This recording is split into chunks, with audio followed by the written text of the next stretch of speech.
Dzika przyroda od zawsze mnie fascynowała. Jesteśmy jej kawałkiem, a jednocześnie jest tak niedostępna. Moja ciekawość była tak silna, że przerodziła się w pasję. Pasję, która pozwoliła mi na swobodne jej obserwowanie. Aby w pełni zauważyć jej piękno, nie wystarczy tylko patrzeć.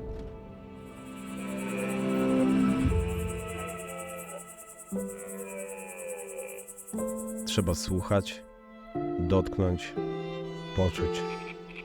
Jeśli poukładasz to wszystko w całość, wtopisz się w nią, będziesz mógł doświadczać w pełni tego spektaklu.